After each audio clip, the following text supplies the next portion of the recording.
안녕하십니까. 오늘은 수성구 아파트 너무 오른다. 왜 이렇게 갑자기 오르는가 좀 의아하죠. 관심 있는 분은 지금 호가가 좀 많이 오르고 실거래가도 일부 좀 많이 올랐다 이런 걸 느낄 겁니다. 그래서 일단 제 영상은 있죠. 투자에는 참고하지 마시라 이 말씀을 꼭 드리고 취미로 있죠. 재미로 이렇게 보신다 이렇게 생각하십시오. 투자에는 참고하지 마시고 같이 공부한다 이렇게 생각하시면 좋겠습니다. 그래서 뭐 결론 부분에도 특별한 결론은 없습니다. 저도 알지 못하고 갑자기 왜 이렇게 수성구 아파트 호가 실거래가가 오르는가 좀 당황스럽죠. 이 어느 원인이 가장 큰가 그 누구도 모를 겁니다. 저도 모르고 이러한 여러 가지 요인이 아니겠는가 이런 생각이 들고, 물론 이게 수성구 아파트의 거품이 시작일 수도 있죠. 아니면 재평가일 수도 있고, 물론 이러한 이야기들을 듣고 매수하시는 분도 있고 매도하시는 분도 있고 하여튼 뭐 그럴 겁니다. 수요 공급의 문제인가 이런 생각도 해봤습니다. 여러분 어떻게 생각합니까? 일단은 보통 좀 경영학을 전공한 사람은 모든 가격은 수요 공급의 원인이다. 그러면 왜 수요가 갑자기 많아졌고 왜 공급은 거의 일정한데 왜 수요가 갑자기 늘었느냐에 대해서 어떤 인과관계나 구체적인 설명이 있어야 하는데, 수요 공급이다. 결론적으로는 수요 공급이죠. 근데 공급은 지금 일정할 건데 왜 수요가 갑자기 늘었나 이거죠. 수요가 늘었으니까 가격이 오르고 호가가 오르겠죠. 정책의 부작용인가 이렇게 이야기하시는 분도 적지 않습니다. 임대 3법부터 해가지고 그동안 너무나 많은 대책이 나와가지고 예비 수요자 분들이 내성이 생겨가지고 어차피 한 채 실거주 목적으로 한 채 사야 되겠다 이렇게 생각하시는 분도 있겠죠. 아니면 가수요 또는 실수요가 갑자기 늘었나 그렇게 생각할 수도 있겠죠. 아니면 외지인 투기 투자 세력이 늘었나 이렇게 생각할 수도 있습니다. 또는 과거 3년간 수성구가 투기과열지구로 저평가되어 가지고 타구와 키맞추기 하는 현상인가 이렇게 또 의견을 내시는 분도 많습니다. 적지 않습니다. 또 어떤 분은 초저금리의 영향인가 이렇게 생각하시는 분도 있죠. 사실 저는 5월달 3월달 기준금리 인하 5월 말쯤 돼가 기준금리 인하할 때 저는 이것이 트리거가 방아쇠가 되지 않겠는가 저는 개인적으로 그래 생각을 했고, 그런 영상도 한번 올린 적이 있습니다. 자, 이렇다 보니까 심리적인 요인인가, 그렇죠. 대구 사람만이 가지는 어떤 심리적인 요인인가, 조금 쏠림 현상이 타 도시에 비해서 좀 심하다 이렇게 볼 수 있죠. 또 어떤 분은 실제 거래는 되지 않는다, 호가만 지금 오르고 있다. 최근 한 3개월 동안 금매나 조금 더 상승된 가격으로 이렇게 거래되었지 아주 급등해서 거래가 된 것은 많지 않다. 또 이렇게 해석하시는 분도 있습니다. 자, 그러면 과연 여러분 생각 어떤지 사실 저도 잘 모르죠. 배운 입장에서. 그래서 일단 오늘은 공급하고 외지인들 과연 얼마만큼 투자하고 있는가, 그리고 작년도 대비 이 거래가 많이 되는 아파트, 지금 7월달 기준으로 8월달은 아직 데이터가 올라오지 않았더라고요. 그러니까 한 달 이내에 신고를 해야 되기 때문에 수성구 향후 입주 물량은 보겠습니다. 지금 보면 2020년 10월달부터 해가지고 2023년 7월달까지 지금 세대수가 이렇게 쭉 되어 있죠. 여기 보면 보통 수성구 내에서도 아주 핵심 지역 같은 경우는 세대수가 많지 않죠. 세대수가 많지 않습니다. 보면 5,541세대인데 이것은 연도별로 따지면 적정 물량이라고 합니다. 수성구는 많지도 않고 적지도 않고 적정하다 이렇게 이야기를 합니다. 물론 지금 여기에 보면 미분양 난 지역도 있죠. 제가 굳이 거론하지 않더라도 미분양 난 지역 다들 알고 계실 겁니다. 그래서 경쟁률이 상당히 높았던 지역도 있고 하니까, 그래서 일단은 공급 물량은 즉 입주 물량은 적정하다, 연도별로 따졌을 때 그렇게 데이터가 나옵니다. 지인이나 아실 사이트를 통해 가지고 보시면 알 겁니다. 자, 위치적으로 봐서, 요게 이제 그 청아람입니까? 청아람이고, 범물 코롱하늘 청각을 겁니다. 그렇죠? 그 다음에 여기에 뭐, 대시장부터 해가지고, BUL, 그런 인근 아파트, 그 다음에 여기 에일린의 뜰부터 해가지고, 뭐 있고, 그 다음에 여기 MBC 내거리 옆에 있는 거, 그 다음에 이건 뭐가 상용 플래티늄, 뭐 이런 아파트들, 여기 있고, 그 다음에 힐스테이트 버머, 그 다음에 산, 저기 있죠. 만촌, 대링턴입니까? 자, 요렇게 입주하고 있습니다. 그렇죠. 물론, 향후에 분양 예정이 분양 예정이지 아직 분양했는 건 아니죠. 이런 식으로 지금 분양이 되고 있습니다. 그렇죠. 일단 공급은 적정하다.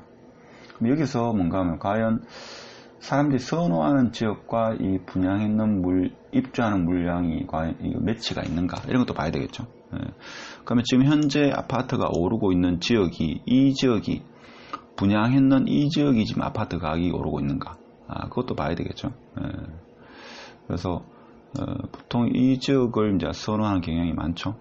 선호하는 경향이 제가 볼 때는 많다고 저는 알고 있습니다. 그렇죠. 이 지역을 좀 선호한다. 물론 여기도 살기는 참 좋습니다. 그렇죠. 이 지역도 살기는 참 좋다. 근데 뭐 호가는 다들 조금씩 오르고 있죠. 자, 그렇게 봤을 때 전년도 대비 거래량 많은 아파트를 7월달부터 9월달까지 봤습니다. 그래서 아직 실거래가를 올리지 않은 것도 있죠. 여기 19년 7월부터 19년 9월 30일까지 3개월간 이렇게 나와가지고 보니까 1위부터 8위까지 한번 봤습니다. 근데 보면 지금 여기 계속 8위 정도까지 순위를 유지하는 게 캐슬 골드파크가 항상 1위를 유지했습니다. 이것은 세대수가 한 5천 세대니까. 근데 이 편한 세상이 19년도 이렇고 효성, 해링턴, 만촌, 우방, 롯데트 버스트 됐습니다. 8위를 계속 유지하는 게 캐슬 골드파크, 그 다음에 롯데트 버스트, 이 편한 정도가 계속 유지했습니다. 그 힐스테이트 황금 같은 경우는 입주가 얼마 되지 않았기 때문에 제가 볼 때는 뭐 그러한 세금 부분 때문에 하여튼 새롭게 진입한 거다 이거죠. 그러면 공통적으로 지금 되는 걸로 봐서는 캐슬 골드파크는 한 50% 늘었고 롯데트 버스트는 지금 뭔가 하면 거의 한 2배 반 늘었고 이 편안 같은 경우에도 2배 정도 이렇게 이상 거래가 많이 됐습니다. 작년 대비 일단 거래는 3개월 평균 잡았을 때 거래는 한 2배 정도 늘었다. 배 정도 늘었다 이거죠. 100% 거래가 늘었다 이렇게 보시면 될 겁니다. 자, 그리고 전년도 대비 외지인, 그러니까 외지인 뭐 투자 투기꾼들이 대구 아파트를 어떻게 샀느냐를 봤을 때는 작년 7월, 요거는 7월 최신 데이터가 7월 한 달 만이더라고요. 보니까 달성군이 작년 1위였고, 그 다음에 수성구, 달서구 뭐 이런 순위였대요. 근데 이제 올해 비교를 보니까 달성구는 여기에 순위가 상당히 내려갔고 달서구가 있죠. 한 달 동안 작년에 68건이었는데 올해 보니까 246건입니다. 몇 배입니까? 거의 한 3배, 4배 되죠. 6, 44, 4배. 300% 늘었다 이렇게 볼 수 있죠. 300%. 수성구 같은 경우는 지금 2배 조금 늘었습니다. 작년 2019년 7월 달에 81건이었는데 지금 200건 정도 이렇게 외지인들이 들어왔다. 북구 같은 경우에는 59건이었는데 올해는 지금 136건이니까 한 2배가 들어왔다. 제가 볼 때는 이건 투기과일지구라 가지고 투기과일지구는 양도소득세가 중과가 안 되죠. 조정지역이 중과가 됩니다. 그래서 어떻게 보면 투기하기에는 좋은 시장이다 이렇게 볼 수도 있죠. 수성 같은 경우는. 자, 그렇고 동구 같은 경우는 지금 62건이 110이니까 한 2배. 그러니까 외진이 들어왔는 비율도 한 2배 정도. 달서구만 특이하게 좀 많이 들었다. 4배 정도, 3배, 4배 이렇게 들어왔다. 이렇게 볼 수 있죠. 그래서 외지인이 작년 대비 적지 않게 들어왔다. 이렇게 보시면 되겠습니다.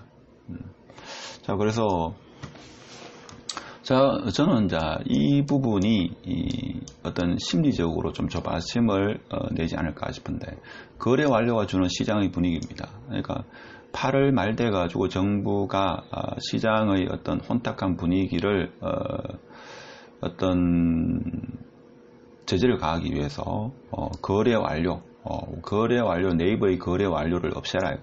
그렇다 보니까 갑자기 물량이 많이 줄어드는 그런 착시 현상이 있죠. 자, 그러니까 이제 문제가 뭔가 하면 매수자들은 아파트의 현재 가격 예측이 어려워졌습니다. 그러니까 발품을 팔거나 발품을 판다 하더라도 부동산 한 군데가 여러 군데 있죠. 다녀야지만 지금 현재 어느 정도 거래가 되었고 얼마에 거래가 되었고 지금 나오는 호가가 적정한 가격인지 판단이 안 됩니다. 사실 저도 그렇고 제가 불인이니까 판단이 안 되지만 여러분처럼 있죠. 좀 아시는 분도 이게 판단이 잘 안 되죠.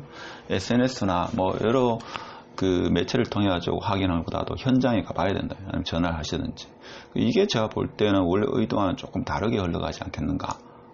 그렇게 되고. 그렇다 보니까 아파트의 흐름 파악이 쉽지가 않습니다. 그래서 문제는 뭔가 하면 1개월의 시차가 발생한다. 그죠? 그래서, 높게 거래되는 아파트는 최대한 실거래 신고를 늦게 한다고 합니다. 그러면 높게 거래되는 아파트를 빨리 신고하게 되면 매도자가 그 실거래 가격을 보고 매도 가격을 올리게 되면 거래가 잘 안 되겠죠. 그러다 보니까 높게 거래된 가격은 최대한 늦게 실거래 신고를 한다고 합니다. 그렇지만 그 현지의 그 매도자는 뭐 소문이든지 아는 지인을 통해서 그 정보를 입수해 가지고 가격을 높게 올리는 그런 현상이다. 그래서 갑자기 매물이 줄어든 착시 효과 로 인해 가지고 매수 심리를 자극하는 부분도 없지 않았나 이런 생각이 듭니다. 그래서 이번 같은 경우 어떻게 보면 전세가 상승, 즉 임대차 3법으로 인해 가지고 이건 대구만의 문제가 아니고 서울이나 기타 지역도 마찬가지죠. 서울은 더 심하다고 들었습니다. 전세가 상승하다 보니까 이게 뭡니까? 매매가가 상승하는. 그래서 전세 물량이 나오지 않아 가지고 전세를 고집하던 분도 전세가가 너무 오르니까 매매 수요로 돌아서지 않았나 이런 해석도 해볼 수 있죠. 물론 뭐 초저금리, 매물 감소 효과, 이렇게 거래 완료로 인해 가지고 실제 보여지는 네이버에 보여지는 물량의 매물 감소 효과. 그 다음에 타구와 수송구의 어떤 키 맞추기로 해석하시는 분도 있더라고요. 그리고 지금 보니까 갑자기 수송구 아파트 뭐 거품의 시작인지 착시 효과인지 일시적인 현상인지 몰라도 외지인이 작년도 대비 2배 정도 외지인이 들어왔다는 것은 지금 데이터로 보여집니다. 그래서 공급 물량은 지금 결론적으로 이야기하면 공급 물량은 향후 한 3년 동안 송구에 과거 수요 대비를 봤을 때는 적장했는데 갑자기 수요자가 많아졌다. 그 많아진 이유 중에 뭐 여러 가지가 있겠지만 일단은 수요가 뭐 여러 가지 원인으로 저도 다 알 수는 없습니다만 수요가 많이 늘었는데 1차적으로 임대차 3법으로 해가지고 전세로 들어갈 수요가 매매로 수요가 더 늘었다. 그리고 초저금리로 인해 가지고 투자할 돈이 또다시 수요자로 변신을 했다. 그 다음에 타구에 계시는 분도 타구 대비 순과 저렴하니까 타구에서 넘어오시는 분도 있었다. 그리고 외지인, 대구 사람이 아닌 외지인의 수요가 작년 대비 2배 정도로 이렇게 늘었다. 뭐 이러한 여러 가지 복합적인 원인에 의해서 제가 볼 때는 송구의 최근 코로나, 지금도 코로나 상황입니다만은 5월달 이후에 좀 거래가 많이 이루어지고 그로 인해 가지고 저가 매물이 상당수 소화되고 그래서 이제 가격이 올라가는 그런 상황인데 그런 상황이 같습니다. 그렇죠. 그래서 호가가 의외로 상당히 높게 흘러가고 있다. 이런 상황. 현재 그런 상황이죠. 하여튼 오늘 송구 아파트 가격 너무 급등하는 게 아닐까. 거품의 시작인지 시장의 재평가인지는 지나봐야 알죠. 지나봐야 알 수 있는 거고. 하여튼 수요가 갑자기 좀 늘었다 라는 그런 주제로 오늘 영상을 한번 촬영해 봤습니다. 어디까지나 제 영상은 투자에 절대로 참고하지 마시고 취미로 보시라는 그 말씀을 꼭 드립니다. 마치도록 하겠습니다.